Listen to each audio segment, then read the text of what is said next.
ஆண்டுடைய பிள்ளைகளாகிய உங்கள் ஒவ்வொருவருக்கும் எங்கும் நிறைந்த ஒரு உலகத்தின் சார்பாக வாழ்த்துக்களும் பிரார்த்தனைகளும்.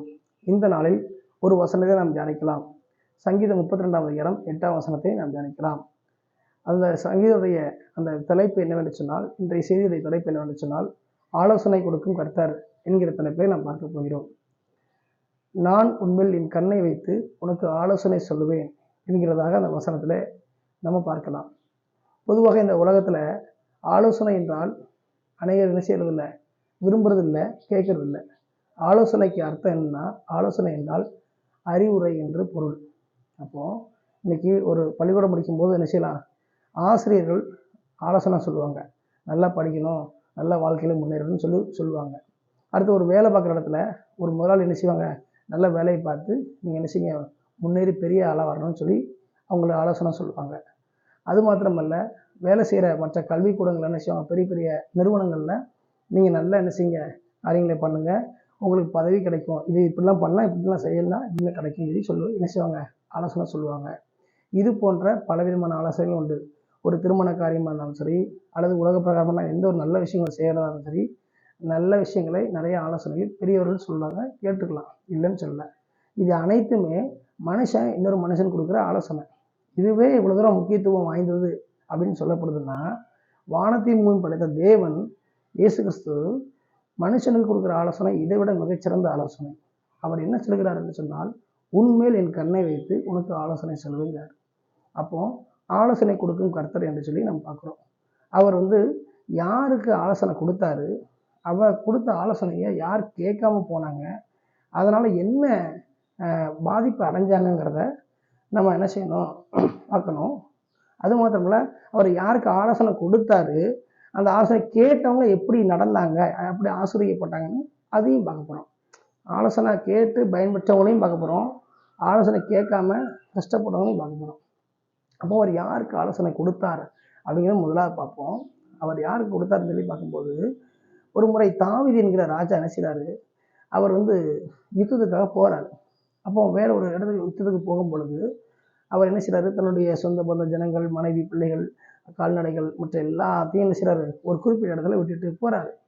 அப்போ போயிட்டு திரும்ப பார்க்குறாரு, யாருமே இல்லை. பக்கத்தில் உள்ள எதிரிகள் என்ன செய்கிறாங்க, சிறைப்பிடிச்சிட்டு போயிட்டாங்க. அப்போ சிறைப்பிடிச்சிட்டு போன உடனே சுற்றி இருக்கிற தாவீது கூட இருக்கிற எல்லா மக்களும் தாவீது மேலே கோவப்படுறாங்க. உங்களால் தானே பிரச்சனை, உங்களை நம்பி தான் நாங்கள் இவ்வளோ தூரம் பாதிக்கப்பட்டிருக்கோம், எங்கள் உடைமைகளை இழந்தோம், பிள்ளைகளை இழந்தோம், மனைவிகளை இழந்தோம்னு சொல்லி எல்லாருமே கோவப்படுறாங்க. தாவீது வாழ்க்கை இழந்தான். அப்போ அப்படிப்பட்ட ஒரு சூழ்நிலையில், ஒரு இக்கட்டான சூழல் இருக்கும்போது, அவன் தாவீது வீரனாக இருந்தாலும் அவன் எடுத்தோம் கவுத்தோன்னு என்ன செய்யலை, அவசரப்பட்டு நிதானம் இல்லாமல் செய்யலை. உடனே என்ன செய்யறான், ஆண்டவர்கிட்ட ஆலோசனை கேட்குறான். ஆண்டவரே, நான் என்ன பண்ணணும், அந்த எதிரிகளை பின்தொடரணுமா, அவங்க படையை ஜெயிக்கலாமா இல்லையா இப்படின்னு கேட்குறான். அந்த எதிரிகளை நீ பின்தொடர்ந்து போ, அந்த படைகளை நீ ஜெயித்து வெற்றி பெறுவாய், நீ இழந்து போன அனைத்தையும் மீட்டுக்கொள்வாய்ன்னு சொல்லி ஆண்டவர் ஆலோசனை கொடுத்தார். பாருங்க, ஆண்டவர்கிட்ட ஆலோசனை கேட்டு தாவீது போறாரு. அதே போல அங்கே வெற்றியை பெற்றுக்கொண்டு வராரு. எதெல்லாம் இழந்து போனாரோ, எதெல்லாம் பறி கொடுத்தாங்களோ அதெல்லாம் மீட்டு கொண்டு வராங்க. ஜனங்களுக்கு அப்போதான் புரியுது, அப்போ என்ன ஒரு காரணம்னாலும் ஆண்டவர்கிட்ட தாவீது ஆலோசனை கேட்கறதுனால வெற்றி பெறுகிறாரு. அப்போ நாமளும் ஆண்டவர்கிட்ட ஆலோசனை கேட்கணும், அதுக்கு தாவீது ஒரு ரோல் மாடலாக இருக்கான்னு சொல்லி அந்த ஜனங்கள் புரிந்து கொள்கிறாங்க. அப்போ இதை கேட்டுக்கொண்டுக்கிற ஒவ்வொரு தெய்வ பிள்ளைகளும், வாலிப சகோதர சகோதரிகளும் தெரிந்து கொள்ள வேண்டிய விஷயம் வந்துச்சுன்னா, திருமண விஷயமா இருந்தாலும், வேலை விஷயமா இருக்கலாம், தொழில் விஷயமா இருக்கலாம், குடும்ப விஷயமா இருக்கலாம், தனிப்பட்ட விஷயமா இருக்கலாம், எதுவாக இருந்தாலும் எடுத்தவங்க ஒருத்தரும் செய்யாமல் ஆலோசனை கொடுக்கக்கூடிய கர்த்தர்னு ஒருத்தர் இருக்கிறாரு, அப்போ அவர்கிட்ட கேட்போன்னு சொல்லி தேவனுடைய ஆலோசனை என்ன செய்யணும், கேட்க வேண்டும். தாவீது கேட்டார், ஜெயம் பெற்றார். அதே போல் நாம் கேட்கும் பொழுது ஜெயத்தை பெற்றுக்கொள்ள முடியும். அப்போது நம்ம என்ன செய்ய முடியும், ஆண்டோடைய ஆலோசனை பெற்று வெற்றி பெற முடியும். சரி, ஃபஸ்ட்டு இதை பார்த்தோம். ரெண்டாவது, ஆலோசனையை கேட்காம போனதுனால யார் பாதிக்கப்பட்டாங்கன்னு பார்க்கும்போது, தாவீதுடைய மகன் சாலமோனுடைய மகன் ரெகொபெயாம். அந்த ரெகொபெயாம் ஞானம் இல்லாமல் என்ன செய்தான், அவன் அப்படியே இருக்கான். அவன் ஆட்சியில் பார்த்திங்கன்னா ஜனங்கள் ரொம்ப கஷ்டப்படுறாங்க. அவங்களுடைய தகப்பன் சாலமோன் சில சட்டங்களை வச்சுருந்தாரு, அதுலேயும் நிறைய ஜனங்கள் கஷ்டப்பட்டாங்க. அப்போ அவங்க எல்லாரும் ஒன்று கூடி சொல்கிறாங்க, உங்கள் தகப்பன் உயிரோடு இருந்த காலத்தில் நிறைய சட்டங்களை வச்சார், வேலைகளை அதிக பழுவாக்கிட்டாரு, எங்களால் தாங்க முடியல, குறைச்சிக்கோங்கன்னு சொல்லி தகப்பன் காலத்தில் இருக்கிற ஜனங்களும் இவங்க காலத்தில் இருக்கிற ஜனங்களும் சேர்ந்து கேட்குறாங்க. அப்போது முதியோர் என்ன செய்கிறாங்க, நல்லா வளர்ந்த முதியோர்கள் சொல்கிறாங்க, அவங்களுடைய பார்த்தீங்கன்னா நலனை அக்கறை எடுத்து விசாரிங்க, அவங்களுடைய பளுவை லகுவாக்குங்க. அப்படி ஆக்குனீங்கன்னா உங்களுக்கு நலமாக இருக்கும் அப்படின்னு சொல்லி ஒரு முதியோர்கள் மூலமாக ஆண்டவர் பேசுகிறாரு.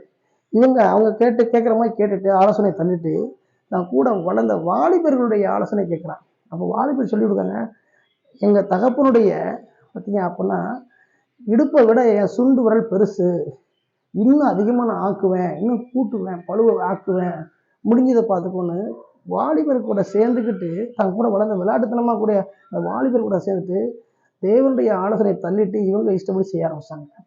நடந்தது என்ன பெரிய பாதிப்பு. இவனை விட்டு ஜனங்கள் விலகி போனாங்க. அந்த ராஜாங்கம், அந்த அரசாங்கமே கவிழ்ந்து போனது.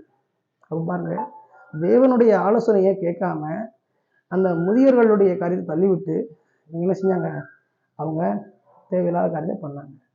அப்போ அதனால் பாதிக்கப்பட்டாங்க. அப்போது அதை கேட்டுக்கொண்டிருக்கிற ஒவ்வொரு தெய்வ பிள்ளைகளும் வாலிப சகோதர சகோதரிகளும் தெரிந்து கொள்ளக்கூடிய ஒரு விஷயம் என்னவென்று சொன்னால், தேவனுடைய ஆலோசனை கேட்டு அவர் வழியில் நடக்கும் பொழுது வெற்றி உண்டு. தாவீது கேட்டார். ஆலோசனை கேட்காம சீரழிஞ்சு போய் பாதிக்கப்பட்டது ரெகொபெயாம் ராஜா. அப்போ கேட்காம பாதிக்கப்பட்டதையும் பார்த்தோம், கேட்டு வெற்றி பெற்றதையும் பார்த்தோம். எனவே வாழ்க்கையில் வரக்கூடிய எல்லா பிரச்சனைகள் வந்தாலும், என்ன சூழல் வந்தாலும், நம்ம இஷ்டப்படி செய்யப்படாமல், சுயத்தில் நடக்காமல், தேவனுடைய ஆலோசனை கேட்டு தாவீதை போல வெற்றி பெறுவோம். ரெகொபெயாமை போல என்ன செய்யக்கூடாது, நம்ம விழுந்து விடக்கூடாது. இதில் கவனமாக இருக்கும்.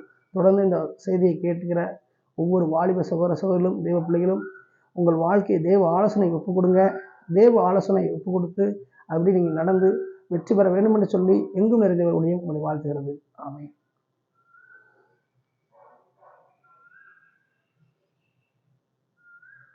வேலை